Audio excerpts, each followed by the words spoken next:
culto e agora nosso momento de meditação na palavra de Deus. Eu quero convidar você a abrir a sua Bíblia, Malaquias, capítulo 2, e nós vamos prosseguir na série de exposições dos profetas menores, que já estamos caminhando para a reta final. Estamos basicamente aqui no meio do livro do profeta Malaquias. Malaquias capítulo 2, verso 10. Nós vamos ler o texto até o verso 16. Esta é a seção do texto, né, vamos dizer assim, a perícope, né, a seção completa. No entanto, por se tratar de duas temáticas abordadas aqui pelo profeta, transmitindo a mensagem de Deus para o povo, eu preferi, por uma questão de abordagem e de tempo nosso também, dividirmos essa mensagem em duas partes. Então nós vamos ler o texto todo, do verso 10 até o verso 16, mas a meditação de hoje, a primeira parte dessa mensagem, ela irá se ater apenas até o verso 13, do verso 10 até o verso 13. E aí o Senhor Deus nos permitindo, na semana que vem, nós retomaremos esta sessão na segunda parte dessa mensagem, onde nós vamos meditar do verso 14 até o verso 16. Mas para que a gente possa ter uma visão do texto de maneira completa, né, na sessão completa dela, do verso 10 até o verso 16. Então, Malaquias, capítulo 2, do verso 10 até o verso 16. Malaquias é o último livro do Antigo Testamento. Então, se você for no início do Novo Testamento, lá em Mateus, é só voltar uma página para trás, que você vai encontrar aí Malaquias, capítulo 2, o verso 10 até o verso 16. Amém? Então diz assim o texto: Não temos todos o mesmo Pai? Não fomos todos criados pelo mesmo Deus? Por que será então que quebramos a aliança dos nossos antepassados, sendo infiéis uns para com os outros? Judá tem sido infiel. Uma coisa repugnante, talvez na sua tradução esteja abominável, foi cometida em Israel e em Jerusalém. Judá desonrou o santuário que o Senhor ama. De que maneira? Homens casaram-se com mulheres que adoram deuses estrangeiros.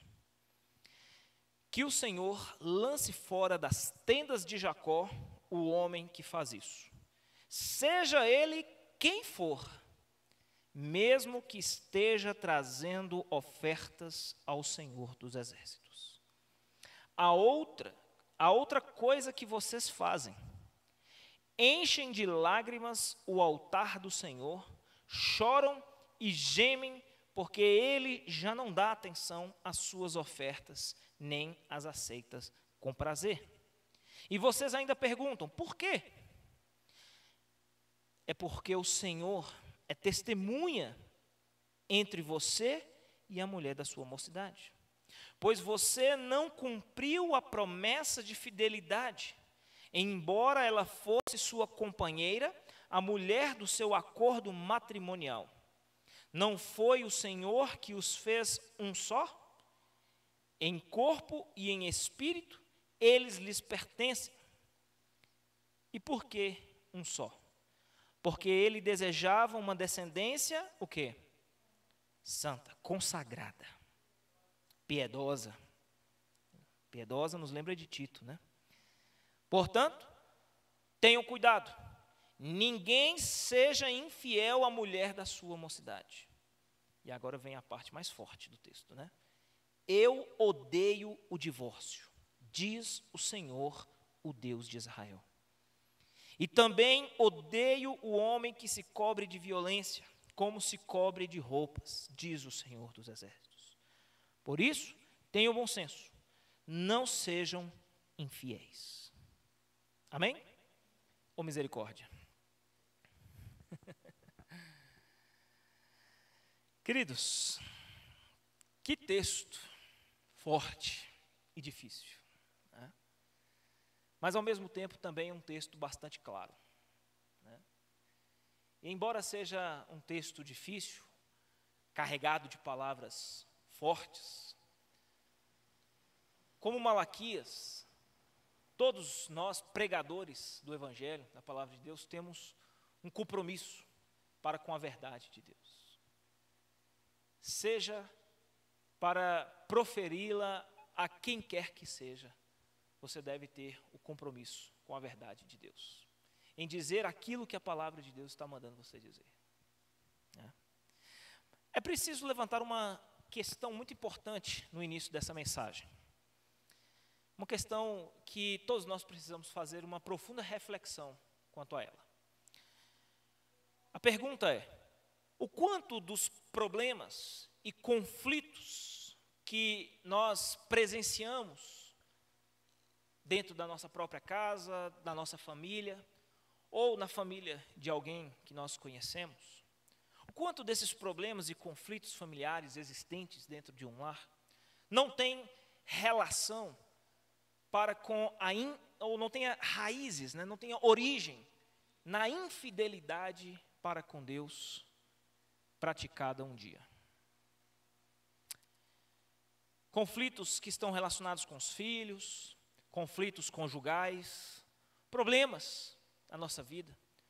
O quanto que isso não está relacionado com a nossa infidelidade para com Deus? Você sabe que é muito comum muitas pessoas, às vezes, criarem uma dicotomia. O que é uma dicotomia, né? Dissociar duas coisas que são distintas umas das outras. As pessoas geralmente perguntam assim: como é que você está, meu irmão? Lá em casa, pastor, as coisas não vão muito bem, não. As coisas geralmente há muito conflito, uma briga, uma discussão, um problema sério, mas com Deus está tudo bem, pastor. Com Deus está tudo em paz, graças a Deus está tudo ótimo, está tudo bem, né? E geralmente as pessoas criam essa divisão, como se não houvesse algum tipo de reflexo de uma coisa sobre a outra. Como se muitos dos problemas que nós enfrentamos na nossa família não tenham nenhum tipo de relação direta com a infidelidade para com Deus. Como se meu relacionamento familiar dentro de casa vai muito mal, porém meu relacionamento com Deus vai muito bem. E isso não tivesse uma relação com a outra, né? E o texto que nós lemos aqui, queridos, hoje, ele vai nos mostrar duas situações em que os problemas que nós podemos estar enfrentando dentro de casa podem, de certa forma, ser reflexo de uma infidelidade para com Deus. São situações que nós precisamos nos atentar, porque muitas vezes nós somos inclinados a fazer vistas grossas a certas coisas, né? E achar que isso não vai trazer nenhum tipo de impacto ou reflexo sobre a nossa vida cotidiana, e especialmente nossas relações familiares. Duas situações específicas são apresentadas por Malaquias aqui no texto. Primeiro, o casamento com pessoas de uma outra fé. Haviam judeus que estavam se casando com mulheres estrangeiras que não cultuavam o Deus de Israel, mas que prestavam culto aos ídolos pagãos. E a segunda situação específica do texto, aí no verso 10 ao verso 13, vai nos apresentar o casamento dos homens para com as mulheres estrangeiras.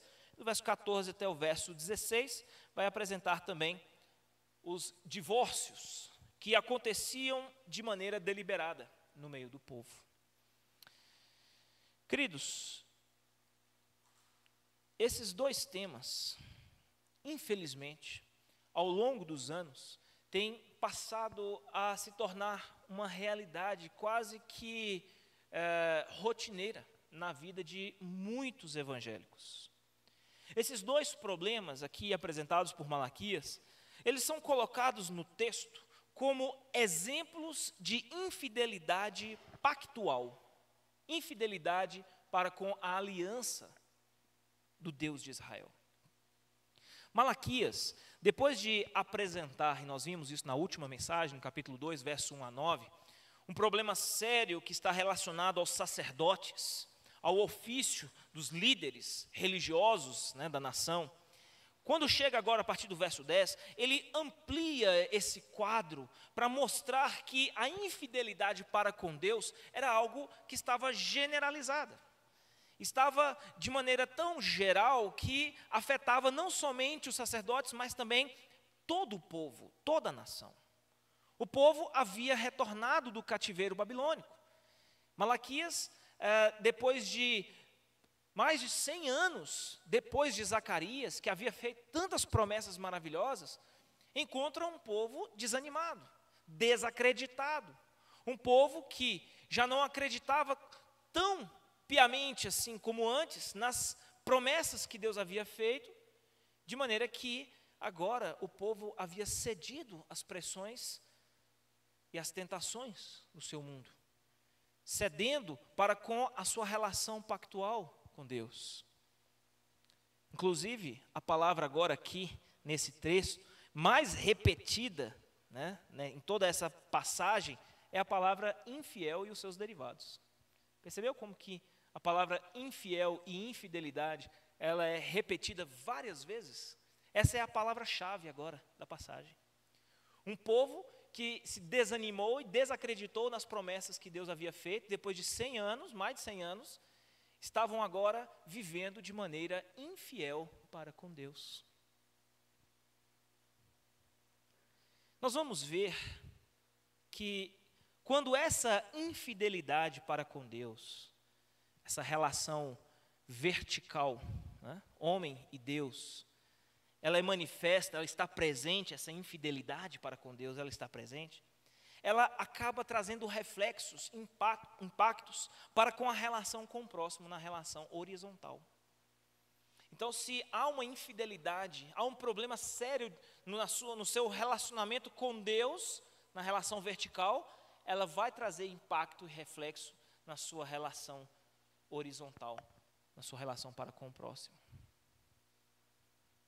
Como dissemos aqui, o texto está dividido nessas duas partes. Casamento para com estrangeiros, mulheres idólatras, mulheres que adoravam outros deuses que não era o Deus de Israel. Verso 10 até o verso 13. E verso 14 até o verso 16, o divórcio deliberado na nação. O primeiro ponto a destacar aqui, queridos, é que havia um desprezo profundo da nação para com a lei de Deus. Veja só como o verso 10, ele está descrito aí. Não temos todos o mesmo Pai? Não fomos todos criados pelo mesmo Deus? Veja só. Por que Malaquias ele logo inicia essa palavra usando essas duas expressões relacionadas a Deus, Pai e Criador? Por que ele utiliza dessas duas expressões, Pai e Criador? Eu creio que Malaquias ele está aqui evocando um princípio muito importante, que é o princípio da soberania de Deus sobre o seu povo. A autoridade que Deus possuía sobre a nação. É saber de todos nós que naqueles dias da nação de Israel, os casamentos, quando eles ocorriam, não eram como hoje em dia, né? Que as pessoas hoje começam a namorar com a pessoa que ela desejar, que ela tiver uma química, não, uma relação com ela, ela escolhe, começa a namorar, decide casar e está tudo certo, né? Naquela época não, os casamentos eram casamentos arranjados, né? Eram casamentos em que o pai era quem escolhia a pessoa com que a filha dele iria se casar. Haviam acordos, né, matrimoniais que eram feitos, casamentos arranjados, onde o pai tinha essa responsabilidade e essa autoridade para chegar para o filho e dizer, olha, você vai casar com fulano, né? E por que Malaquias ele usa essa pergunta no verso 10 aqui, não temos todos nós o mesmo pai? Porque Deus é aquele que, como pai, é Ele quem determina quem os seus filhos vão se casar. É sob o princípio de Deus, é sob a prerrogativa de Deus que os filhos irão se casar. Antigamente, eu ainda sou dessa época, em que as pessoas iam namorar, elas se dedicavam um tempo ainda à oração, né? Vamos orar para a gente saber se essa é a vontade de Deus, para a gente poder namorar, casar, né? Hoje em dia, se atropelou, passou o boi na frente do carro, né? Hoje as pessoas já não fazem mais nada, né, disso, né? Mas é a preocupação de saber qual é a vontade de Deus em relação a este ou aquele relacionamento. Já que temos todos nós Deus como Pai, então Ele como Pai, é dele a autoridade e a prerrogativa de quem eu vou me relacionar e me casar. É de Deus essa prerrogativa, né? E de Criador. Por que ele usa também a expressão Criador? Não temos todos nós o mesmo Pai? Não fomos todos nós também criados pelo mesmo Deus? Aqui, Malaquias, ele evoca aqui o princípio criacional de Deus, lá no Gênesis capítulo 2, quando Deus criou homem e mulher, e aí no capítulo 2 vai dizer, portanto, o homem deixará seu pai, sua mãe, e unir-se-á a sua mulher, e ambos serão uma só carne. O princípio do casamento monogâmico, heterossexual, monossomático, de dois ele faz um, e indissolúvel, né? Então, primeiro ele usa aqui o princípio pai, como autoridade e de quem é a prerrogativa de determinar quem é que nós devemos casar. E segundo, criador, o projeto original de Deus, o plano criacional lá do Gênesis, o plano que Deus traçou para o homem e para a mulher, de ambos serem uma só carne. Portanto, queridos, se nós pertencemos então a Deus, o que é preciso fazer? Dar ouvidos ao que a sua lei diz. E a lei de Deus, naqueles dias de Malaquias, proibia o casamento com estrangeiros, pessoas que não eram adoradoras do Deus de Israel. Era o que a lei determinava. E é bem verdade que a Bíblia, ela traz para nós exemplos de pessoas, alguns casos de pessoas que não eram da linhagem judaica, né, que não eram judeus e que se casaram, né? Casamentos, inclusive, que se tornaram famosos. Nós podemos citar aqui alguns deles, né? Raabe, Ruth, Abigail, né? E muitos outros que a Bíblia vai trazer, de exemplos de pessoas que não eram judeus, mas que casaram com o povo de Deus, né? Mas algo que é importante ser lembrado, queridos, é que estas pessoas aqui citadas, né, Raabe, Ruth, Abigail, são pessoas que, embora sejam de outra raça, não sejam judeus, os seus casamentos, eles nunca foram vistos de maneira negativa por Deus. Por quê? Porque essas pessoas, elas se comprometeram a adorar o Deus de Israel. Elas se converteram ao Deus de Israel e passaram a adorar o Deus de Israel. Por isso o casamento delas nunca foi visto de forma negativa, embora elas não sejam judias, né? Isso nos mostra que o cerne do problema aqui, nessa passagem, não é uma questão de raça, não é uma questão de cultura, mas é a questão de quem eles adoram. Eles são adoradores de qual Deus?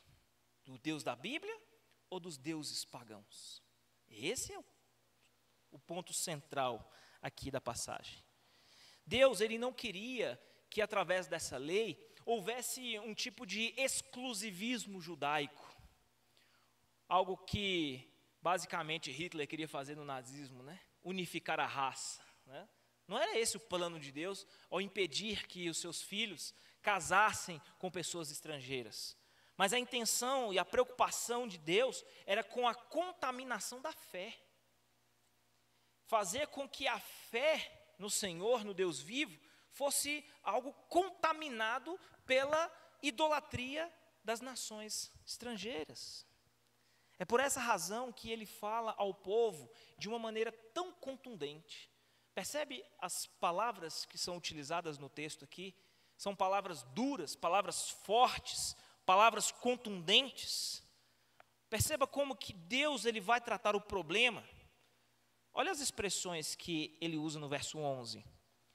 Judá tem sido infiel, uma coisa repugnante, uma coisa abominável. Tem alguma outra palavra aí? Hã? Desleal? Olha só. Uma palavra forte, queridos. Palavra repugnante, palavra abominável. Essa palavra no original hebraico, ela denota o princípio da idolatria. Mas o que tem a ver, pastor, idolatria com um casamento misto? Porque o povo de Deus, eles estavam realizando casamentos com povos estrangeiros, de cultura religiosa diferente. E isso fazia com que a idolatria desse povo fosse atraída para o arraial de Israel, para o meio do povo de Deus. E ele usa essas palavras fortes, repugnante, abominável, para dizer a eles: olha só o que vocês têm feito.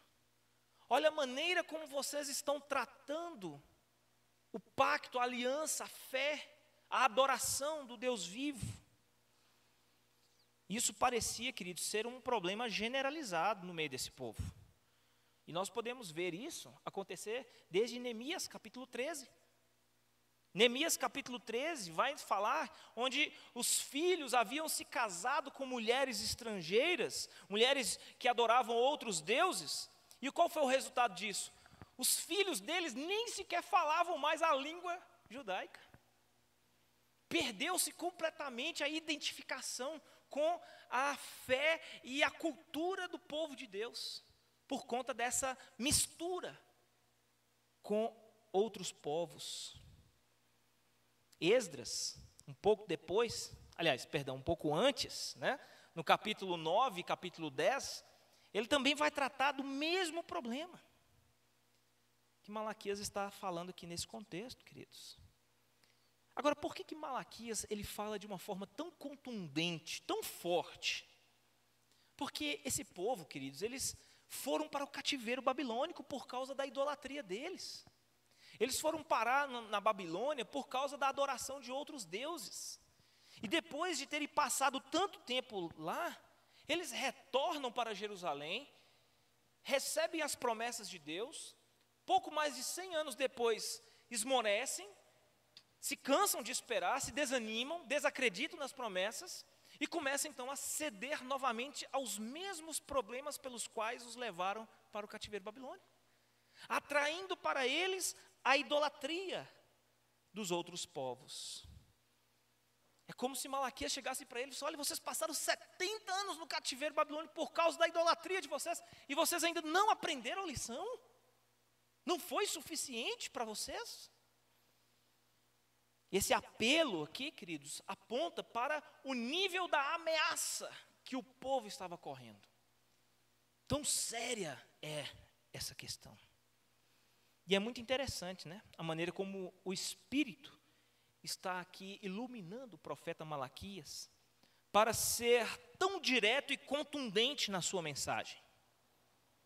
Porque se nós, queridos, formos honestos, se formos realmente honestos com nós mesmos, nós muitas vezes não chamamos esse tipo de pecado como algo que realmente fosse tão feio assim, algo muito feio.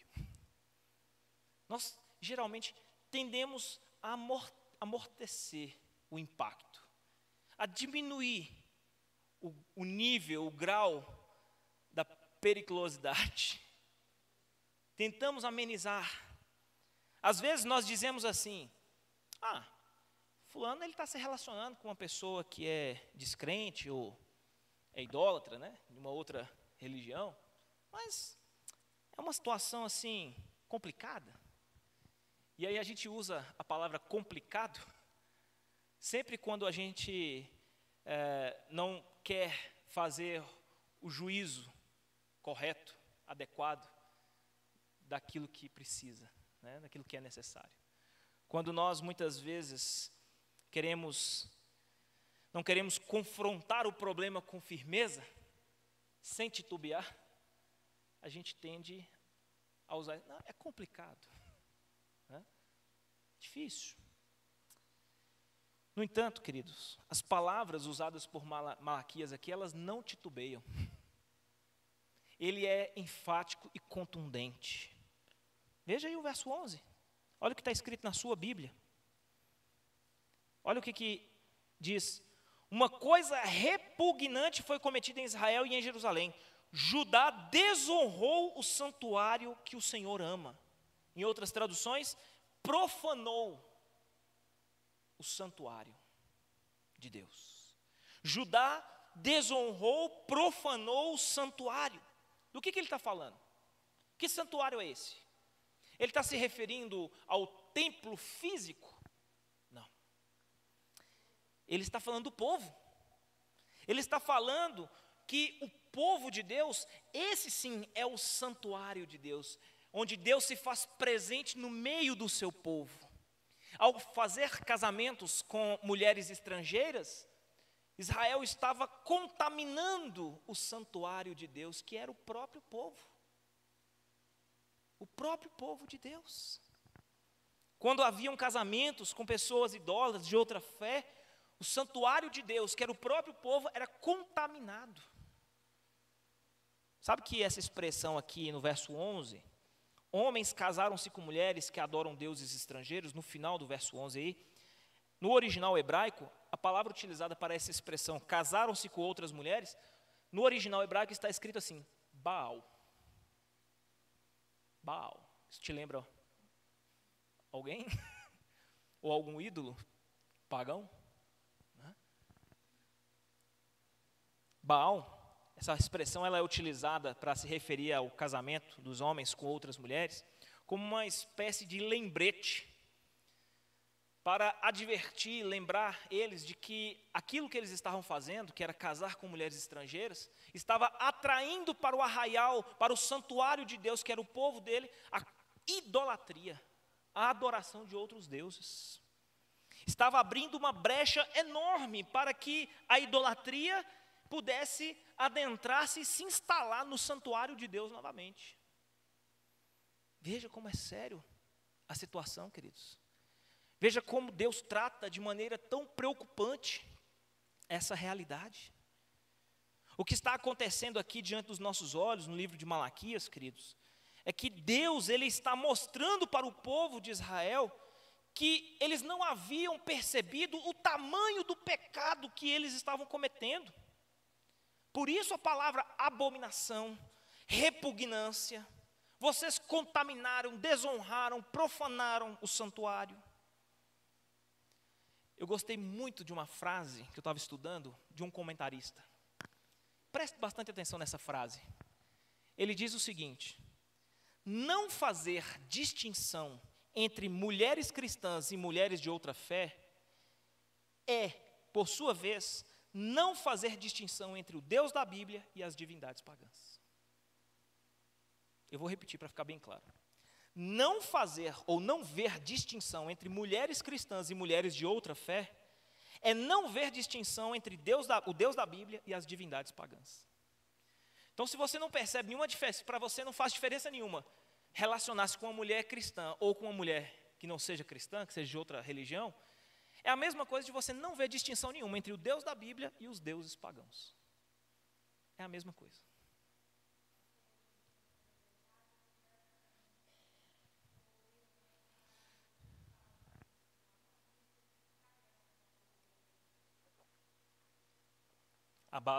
Abalam os alicerces, né?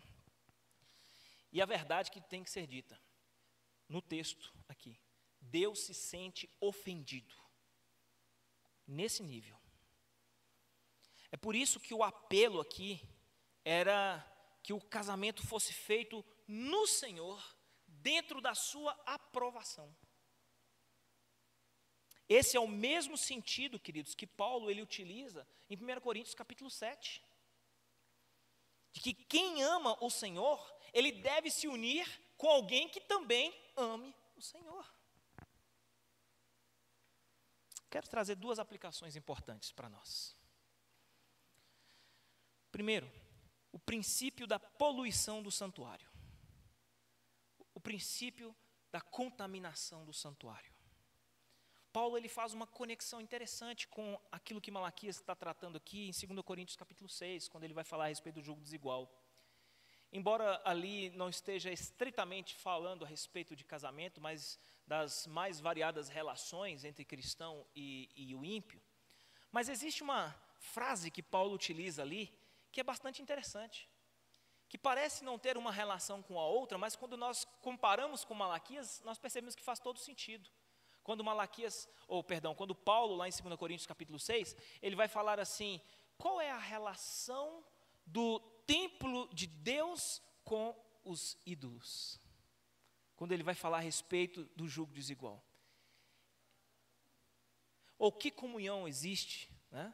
O templo de Deus com os ídolos.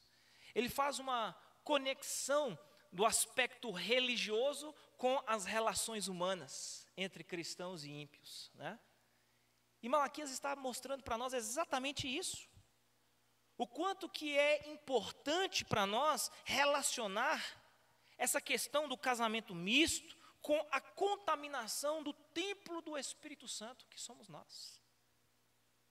O quanto que uma relação mista entre um cristão e um descrente, isso não pode afetar diretamente, contaminando o templo, o santuário de Deus, que somos nós hoje. Nós somos o templo do Espírito Santo. O Espírito Santo habita dentro de nós. O quanto que isso não impacta a nossa vida. Preste bastante atenção naquilo que eu vou descrever agora, porque talvez você possa, em algum momento, se enxergar nessa situação.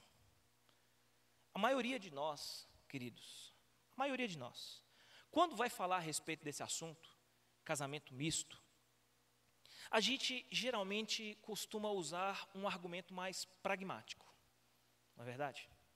O que é usar um argumento pragmático?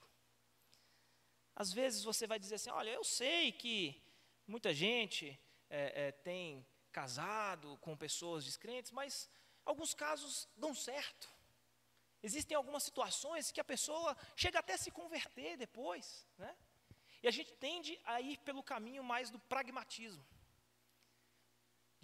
ou do utilitarismo, né, que é um desdobramento do pragmatismo, de nós muitas vezes abrirmos certas concessões com base nas estatísticas, né? Queridos, eu tenho que lhe dizer que embora muitos casos deem certo, onde mais tarde um vai acabar se convertendo, a grande maioria dá errado. Às vezes nós usamos alguns argumentos para instruir, e alguns deles são até muito válidos. Eu gosto muito de um autor chamado Jaime Camp. Ele, nos seus livros, ele diz, o que você faria se você, ao subir num avião, descobrisse que aquele piloto que vai pilotar o avião que você vai estar, de 10 aviões que ele pilota, 9 dão pane no ar. O que você ia fazer? Você ia entrar no avião para voar? Então, queridos, você embarcaria nesse avião? Muitos de nós, muitas vezes, procuramos argumentos baseados no pragmatismo, nas experiências. Mas eu tenho que lhe dizer uma coisa muito importante. Deus, ele não argumenta assim. Nós podemos muitas vezes usar o pragmatismo para argumentar. Podemos usar as estatísticas para tentar argumentar. Mas Deus não argumenta assim. Deus não pensa dessa forma, como nós pensamos. Por quê? Porque a questão não é se o casamento deu certo ou deu errado. A questão é o que a palavra de Deus diz. É esse o ponto. Não é que, pastor, a gente até que convive bem, lá em casa está tudo certo, a gente não briga, nem nada, tudo tranquilo, né? Mas o que a palavra de Deus diz? A palavra de Deus diz que é poluição do santuário, contaminação do santuário. É isso que a Bíblia diz, queridos. É isso que está escrito no texto. mesmo que aparentemente, né, nós tenhamos dado como certo, né, mesmo assim, a Bíblia chama esse casamento de poluição do santuário. Quando nos casamos com alguém que não adora o Deus que nós adoramos, e se essa pessoa não adora o Deus que a gente adora, ela vai adorar qualquer outra coisa. Por isso, é idolatria. Nós fomos criados seres adoradores. Se nós não adoramos a Deus, alguma outra coisa vai ocupar o lugar de Deus nisso. Isso significa que se você não se casa com alguém que é adorador do seu Deus, do Deus que você serve, ele é um idólatra. Ele possui algum outro ídolo que não é o Deus da Bíblia. Então, quando nós nos casamos com alguém que é idólatra, que não adora o mesmo Deus que nós estamos contaminando o templo. E por quê? Porque a gente acaba perdendo o propósito do casamento. Qual que é o propósito do casamento? Para que Deus criou o casamento, queridos? O propósito do casamento pode se resumir na seguinte frase: a nossa união no Senhor para espelhar a nossa união com o Senhor. Esse é o propósito do casamento. Nós e o nosso cônjuge nos unimos no Senhor para que através dessa união no Senhor sejamos capazes de espelhar a nossa união com o Senhor. E se você se casa com alguém que não adora o mesmo Deus que você, como você pode se unir a ela no Senhor para espelhar essa união com o Senhor que ela não existe? É por isso que Paulo em Efésios, ele usa a figura do casamento, homem e mulher, para refletir a relação de Cristo e a igreja.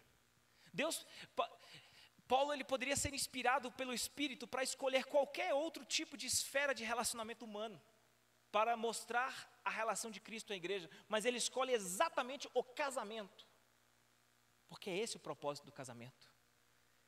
A nossa união com o Senhor deve espelhar, refletir a nossa união com o Senhor. Então não importa se o casamento até que vai bem, é poluição do santuário. É poluição do santuário. Deus não argumenta com estatísticas. Não. Ele diz que por princípio é pecaminoso. É pecaminoso. Por princípio.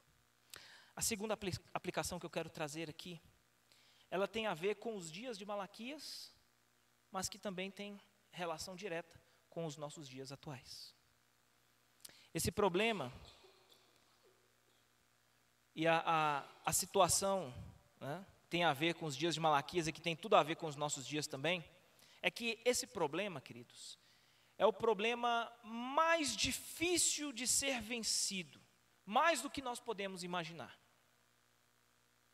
Esse é um problema difícil de ser vencido.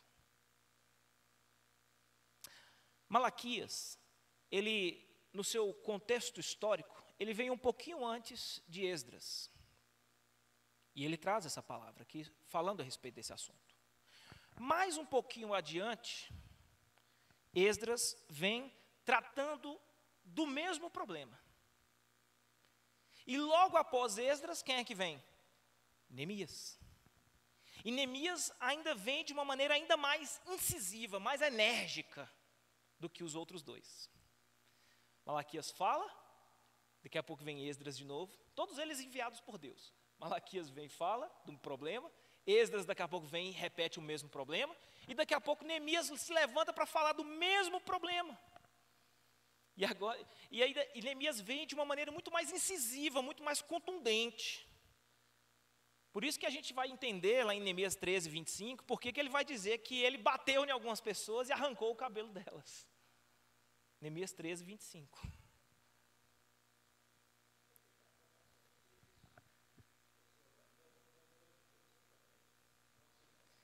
Então, esse é o pragmatismo, né?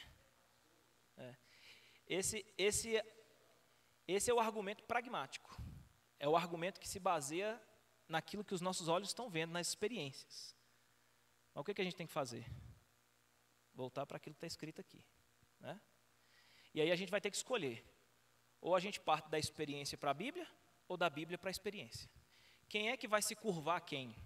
É a experiência que se curva diante da autoridade da palavra, ou é a palavra que se dobra diante da circunstância? Entendeu? E esse é o princípio. Em quem é melhor e mais seguro confiar? Naquilo que os nossos olhos estão vendo nas circunstâncias, ou naquilo que a palavra de Deus está dizendo? E aí é uma questão de decisão, de decidir. Ou eu vou por aquilo que os meus olhos estão vendo, ou eu vou por aquilo que a palavra de Deus está dizendo. Sim. Isso não deve nem passar pelos pensamentos nossos. A gente não pode nem permitir, a gente deve pedir a Deus: Senhor, não deixe que passe pela minha cabeça nenhum pensamento pragmático. Retira do meu coração tudo isso. E que eu ame e anseie somente por fazer a sua vontade, fazer aquilo que a tua palavra diz. Essa deve ser a nossa oração, né? Para que a gente não corra nenhum risco de acabar cedendo. Essa é a tentação que ronda o nosso coração, né? Então, queridos, veja só.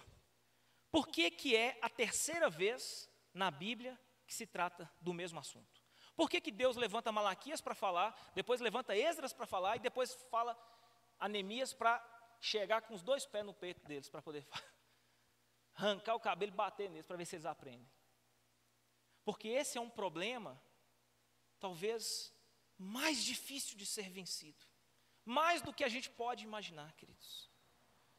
Isso parece para mim, inclusive, queridos, que é interessante, porque é a terceira vez com a mesma geração, né? Malaquias, Esdras e Neemias. A mesma geração, 3 vezes sendo exortada no mesmo problema.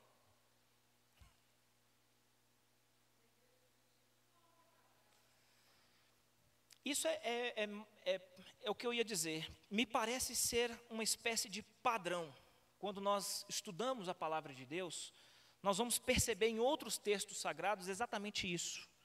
Paulo, por exemplo, ele instrui sobre o casamento na primeira carta aos Coríntios, mas na segunda carta aos Coríntios ele é ainda mais incisivo, mais enérgico, para tratar do mesmo problema. Por que será? Por que é desse jeito? Por que existe esse padrão das exortações se tornarem tão repetitivas? Porque é um problema mais difícil de vencer do que a gente pensa. E uma coisa como essa, ela não vai mudar com uma mera exortação. Uma situação tão difícil como essa, queridos, não vai se transformar da água por vinho com uma mera exortação, uma advertência apenas. Eu rogo a Deus, queridos, a minha oração, desde que quando eu comecei a me debruçar sobre esse texto para estudar, a minha oração a Deus é para que essa mensagem de hoje desperte corações a rever conceitos, se essa é ainda uma área difícil de ser compreendida. Mas eu quero que você saiba que esta é uma área que normalmente nós não vencemos assim com facilidade. Não é algo que nós vencemos em nossas comunidades ao soar do primeiro alarme. Não. Às vezes o alarme precisa tocar 2, 3, 4, 5 vezes. Não é ao soar da primeira trombeta, mas às vezes precisa tocar 2, 3, 4. Por isso é importante saber que existem pecados que são difíceis de vencer. Existem pecados que às vezes será preciso a gente exortar de novo, e de novo, e de novo, e de novo, e de novo. Porque é assim. Eu quero que os irmãos compreendam uma comparação, parece até boba, né? Mas eu ouvi isso de um pastor e me fez refletir. Por que a igreja ela é comparada a um rebanho de ovelhas, né? Por que escolher exatamente o animal ovelha para se referir ao povo de Deus, à igreja? E aí foram lá entender no campo as ovelhas de verdade, né? Procurar os pastores, entender qual que é o perfil desse animal, o que torna ele diferente dos outros animais, né? E muitos deles falaram que a ovelha realmente ela é desprovida de intelecto. É um animal ingênuo, É um animal que muitas vezes não enxerga. Outro dia eu vi um vídeo muito engraçado na internet, um meme, né? Colocaram lá quando o pastor está atuando na igreja para ajudar a vida de uma ovelha, né? Aí está uma ovelha encalhada no meio do buraco. O pastor lá segura, talvez você já tenha visto esse vídeo na internet. O pastor puxando as pernas da ovelha, aí ele consegue arrancar a ovelha para fora do buraco, ela sai saltitante, toda feliz, dá um pulo e cai no próximo buraco na frente. Assim. Aí resumo o trabalho pastoral. É ficar tirando a ovelha do buraco. Né? Basicamente. Esse é o trabalho do pastor. Né? Tem coisas, queridos, que a gente só vai realmente conseguir vencer com o tempo, debaixo de muita orientação, de muita exortação, de muita pregação. Por isso não ache estranho se você começar a ouvir certas mensagens ao longo dos anos e achar elas meio repetitivas. Porque Deus talvez esteja querendo falar com você alguma coisa. E você não está percebendo. Né? Para fechar a passagem do verso 12 e 13, ela vai mostrar para nós algo extremamente importante. O povo estava para ser disciplinado por causa disso. E eles não estavam sequer percebendo. Veja que o verso 12 e 13 diz: que o Senhor lance fora das tendas de Jacó o homem que faz isso, seja quem for. Gosto dessa frase, né? Seja quem for. Pode ser quem seja, o cara mais importante, da oferta mais gorda. Não, se está praticando isso, seja lançado fora da tenda. Por quê? Porque está contaminando o santuário de Deus. Sendo infiel, praticando coisas abomináveis, repugnantes. Que coisas são essas? Tão abomináveis e repugnantes? Casamento misto. Olha só. Seja ele quem for, mesmo que esteja trazendo ofertas ao Senhor dos Exércitos. A outra coisa que vocês fazem, enchem de lágrimas o altar do Senhor, choram e gemem porque Ele já não dá atenção às suas ofertas, nem aceita com prazer. Deus já estava por disciplinar o seu povo. Eles vinham com todo o seu emocionalismo, né, para prestar aquelas oferendas a Deus, colocando as suas ofertas, choravam, gemiam, clamavam a Deus, cantavam aquela música bonita, aquela trilha sonora, aquele fundo musical para emocionar todo mundo, e as pessoas choravam, entravam em transe e adoravam a Deus ali, e aí eles viram que nada acontecia, que Deus não se comovia com o emocionalismo deles. Por quê? Porque a relação deles estava poluída. Eles haviam contaminado o santuário de Deus. E depois que eles percebiam que Deus não se comovia com o emocionalismo deles, com a oferta que eles traziam, eles choravam e lamentavam porque Deus não tinha dado ouvidos à oferta deles. Sabe qual que é o grande problema? Existem muitas pessoas que choram e lamentam porque Deus não responde às orações, ou porque estão vivendo nesta ou naquela situação, mas estão colocando suas emoções no lugar errado, porque deveriam chorar e lamentar o pecado deles, o pecado que estão vivendo, porque é isso que a palavra de Deus chama de pecado, e eles deveriam chorar pelo pecado que estão praticando, mas não, estão chorando porque estão vivendo esta ou aquela situação, ou porque estão buscando a Deus e Deus não está respondendo a sua oração, estão colocando suas emoções no lugar errado. Essa é a grande diferença do remorso do arrependimento. Sabe qual é a diferença? Remorso e arrependimento? A pessoa que tem remorso, ela chora, ela fica triste, ela fica chateada, mas nada muda na vida dela, ela continua do mesmo jeito. Mas o arrependimento verdadeiro vem acompanhado da consciência. Eu pequei, eu falhei com o Senhor, eu estou fazendo algo errado, abominável diante de Deus. Se não for a misericórdia de Deus sobre a minha vida, eu estou perdido. Então essa pessoa chora, sim, ela chora. Ela lamenta, lamenta. Como Davi.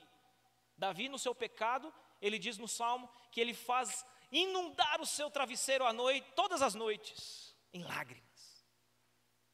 Ele chora e pranteia, noite após noite. Está como aqueles que descem a cova. É assim a linguagem poética de Davi, né? Mas a grande diferença de Davi era que é alguém que de fato se arrependia profundamente dos seus pecados. Por isso ele foi chamado um homem segundo o coração de Deus. Eu fico pensando se Davi não fosse chamado um homem segundo o coração de Deus, que outros pecados mais ele cometeria, né? Com todos os pecados que ele cometeu, ele foi chamado um homem segundo o coração de Deus. Se ele não fosse chamado um homem segundo o coração de Deus, que outros pecados mais ele não cometeria? Mas o que torna Davi diferente é exatamente a sua capacidade de reconhecer que ele estava no pecado, que ele precisava mudar. Ele precisava se curvar diante da disciplina de Deus. O profeta Natã esteve diante dele, diante do trono, apontou o dedo na cara dele e disse: tu és esse homem. E ele se lançou com o rosto no chão. Ele não argumentou diante de Deus. Eu fiz isso por causa disso, daquilo outro, é porque eu fui influenciado, não, mas é porque eu foi culpa daquela, ou aquele síndrome de Adão, né? A mulher que tu me deste, né? Eu estava andando, era meu direito andar sobre a laje do palácio, né, a sacada. Culpa era daquela mulher que não colocou uma cortina na janela dela. Né? Mas não foi esse. Não foi essa a resposta, né, de Davi. Não foi essa a reação de Davi. Ele lançou com seu rosto em terra, pranteou e lamentou. É preciso haver um conserto com Deus. E esse é o propósito da disciplina. Queridos, ninguém é disciplinado na igreja com o intuito de lançar fora alguém, de punir por si mesmo ou por si só. A disciplina bíblica, neotestamentária, da igreja, ela tem por propósito promover a restauração e o conserto com Deus. Às vezes cria-se a ideia, né, de que estamos disciplinando fulano, então nós estamos castigando ele, punindo ele, expondo ele à humilhação, à vergonha. Não, mas é uma pessoa tão amada, tão querida. Não, queridos, se há pecado, a disciplina precisa ser aplicada. E entenda-se, disciplina, amor. Deus disciplina a quem ama, a quem Ele chama, ou quem tem por filho. Né? É assim que a palavra de Deus nos ensina. Amém? Que Deus então nos dê amor, sabedoria e, acima de tudo, coragem para, em meio às circunstâncias à nossa volta, ficarmos sempre com a palavra de Deus e nunca desprezarmos a lei do Senhor. Amém? Vamos orar? Vamos pedir a Deus que nos abençoe, que nos sustente, que nos dê esse coração humilde, disposto a se render à instrução, à orientação da sua palavra. Irmã Gislene, esteja fazendo essa oração por nós, por favor.